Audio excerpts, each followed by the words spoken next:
Hello everyone, good morning and welcome to my YouTube channel. और आज है हमारा डेली लेसन प्लान 29 यानी कि दैनिक पाठ योजना 29। सो यहाँ पे लेफ्ट साइड में विद्यालय का नाम, दिनांक और कक्षा लिखी हुई है और राइट साइड में यहाँ पर विषय यानी कि सब्जेक्ट है हमारा गणित अर्थात मैथ्स। प्रकरण है हमारा, इससे पहले हमने दशमलव के बारे में पढ़ा था। अब दशमलव संख्याओं का गुणा तथा भाग, ये आज का टॉपिक रहने वाला है जो कि आपका क्लास 6 के लिए है।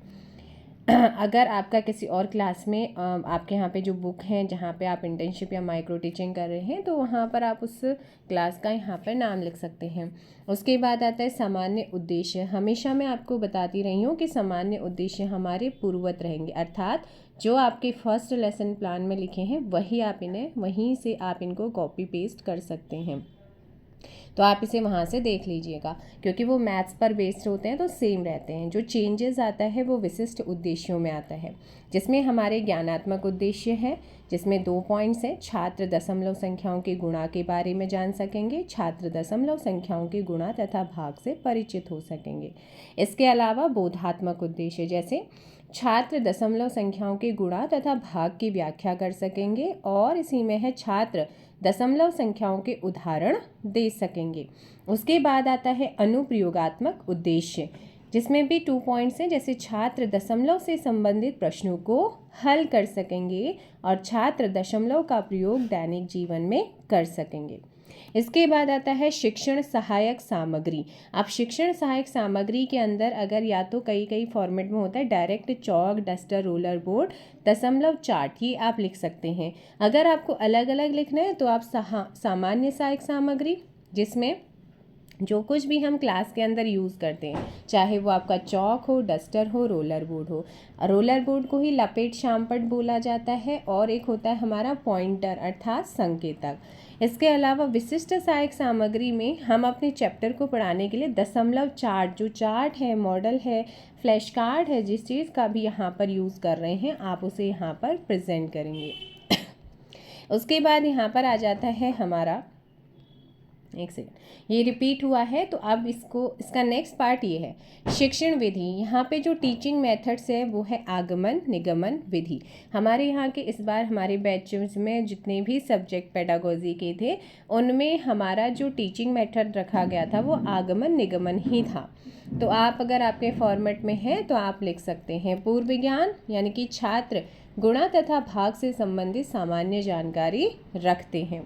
उसके बाद आता है इंट्रोडक्टरी क्वेश्चंस की बारी, यानी कि हमारा प्रस्तावना प्रश्न। प्रस्तावना प्रश्न में आप मिनिमम 5 क्वेश्चन और मैक्सिमम 8 क्वेश्चन यहाँ पर बना सकते हैं। जैसे फर्स्ट है दशमलव, ये जो आपका पॉइंट इन्होंने प्रेजेंट किया, ये बोला है कि ये किसका चिन्ह है, तो ये दशमलव का चिन्ह है। 1.1 तथा 1.2 को कैसे जोड़ेंगे? सो 1.1 1.1 प्लस 1.2 कितना होता है? 2.3 हो जाता है।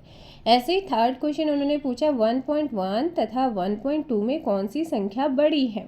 क्लियर सा है, बच्चा आंसर दे सकता है कि बड़ी कौन सी है, 1.2 है। इसके अलावा फोर्थ क्वेश्चन है 1.2 में से 1.1 घटाने पर क्या आएगा? बस 1.2 से माइनस कर दीजिएगा 1.1, 2 में से 1 गया 1 और 1 में से 1 गया 0, यानी कि 0.1। अब यहाँ पर बोला है कि 1.1 मल्टीप्लाई 1.2 का मान कितना होता है, तो ये आपका बन जाता है यहाँ पर समस्यात्मक प्रश्न, जो कि आपको अपने टॉपिक पर लेके आता है। बस यहीं पर आ जाता है उद्देश्य कथन, जहाँ पर बोला गया है कि आज हम दशमलव संख्याओं के गुणा तथा भाग का क्या करने वाले हैं, विस्तृत अध्ययन करेंगे। उसके बाद हमारा प्रस्तुतिकरण, नेक्स्ट पॉइंट, जो कि मेजर पॉइंट होता है, जहाँ पर हमारे मेन 3 टीचिंग पॉइंट्स होते हैं। तो यहाँ पर देखिएगा फर्स्ट टीचिंग पॉइंट है दशमलव संख्याओं का गुणा। तो दशमलव संख्याओं का गुणा और अपेक्षित व्यवहार परिवर्तन क्या होगा? छात्र दशमलव संख्याओं का गुणा कर सकेंगे। फिर आता है विकासात्मक प्रश्न, जो कि हर टीचिंग पॉइंट से पहले आपको क्या बनाने होते हैं? डेवलपिंग क्वेश्चंस बनाने होते हैं। तो यहाँ पर इन्होंने ये क्या है पूछा है कि ये जो चिन्ह है किसका है, तो बच्चों ने बताया कि गुणा का चिन्ह है। अच्छा, दशमलव संख्याओं का गुणा कैसे करते हैं, तो यहाँ पर समस्यात्मक प्रश्न है। अब पिपिट टीचर उसी को एक्सप्लेन करेगा, उसी को स्पष्टीकरण करेगा, उसी की व्याख्या करेगा। और यहाँ पर साथ में जो व्याख्या कर रहे हैं उसका मिनिएचर, जैसे कि यहाँ पर दिया गया है, इसका मिनिएचर्स भी यूज़ करते हैं। उसके बाद यहाँ पर आप संख्या देख सकते हैं, मतलब व्याख्या देख सकते हैं। व्याख्या करते हुए यहाँ पर एग्जाम्पल के साथ व्याख्या गिवन है, और यहाँ पर ना खाली सही नहीं लगता, आप यहाँ पर लिख लीजिएगा व्याख्यान विधि, और यहाँ पे छात्र ध्यानपूर्वक सुनेंगे। उसके बाद ये कंप्लीट हो गया है। आपने जो टीचिंग पॉइंट पढ़ाया है उसी से रिगार्डिंग आप बच्चों से क्या करेंगे, यहाँ पर क्वेश्चन पूछेंगे, यानी कि बच्चों का मूल्यांकन करेंगे। उसके बाद आता है दशमलव संख्याओं का भाग। अब दशमलव संख्याओं का जो भाग है ये हमारा सेकंड टीचिंग पॉइंट आता है, जिसमें विकासात्मक प्रश्न बनाना पड़ेगा। जैसे कि यहाँ पर बोला गया कि ये जो चिन्ह है, ये जो सिंबल है, ये किसका चिन्ह है, किसका सिंबल है, तो ये किसका होता है, डिवाइड का, यानी कि भाग का होता है। अब सेकंड क्वेश्चन यहाँ पर बोला गया कि 3.7 को 7 डिवाइडेड बाई 10 इसका मान कितना होगा। यहाँ पर ये समस्यात्मक है, कुछ बच्चों को आता होगा, कुछ को नहीं आता होगा, तो वहाँ पर क्या करनी पड़ेगी, पिपिल टीचर को वहाँ पर एक्सप्लेन करना होगा, यानी कि व्याख्या अर्थात स्पष्टीकरण। बस यहीं पे आपका जो पिपिल टीचर है वो एक्सप्लेन कर रहा है, छात्र ध्यानपूर्वक सुन रहे हैं, और यहाँ पर आपका मिनिएचर यूज़ किया गया है। जैसे ही आपका कंप्लीट होता है फिर से आपका मूल्यांकन करेंगे, बच्चे को कितना समझ आया कितना नहीं, तो इवैल्यूएशन क्वेश्चन यहाँ पर बनाना होता है। उसके बाद मॉडल उदाहरण रहा है नेक्स्ट हमारा टीचिंग पॉइंट। छात्र दशमलव वाले प्रश्नों को हल कर सकेंगे, है ना, छात्र अपेक्षित व्यवहार जो परिवर्तन होगा। विकासात्मक प्रश्न में आपसे बोला कि गुणा की विलोम सक्रिया क्या होती है, तो गुणा की विलोम सक्रिया होती है भाग। उसके बाद यहाँ पर बोला गया कि 3 इंटू 1.54 का मान क्या होगा, तो 4.2 होगा। अब एक क्वेश्चन दिया गया है कि 4.2 मल्टीप्लाई 3.7 का मान ज्ञात करना है। यहाँ पर आप लिख लीजिएगा व्याख्यान विधि, छात्र ध्यानपूर्वक सुनेंगे, वैसे तो ऊपर क्वेश्चन के आंसर लिखे हुए हैं।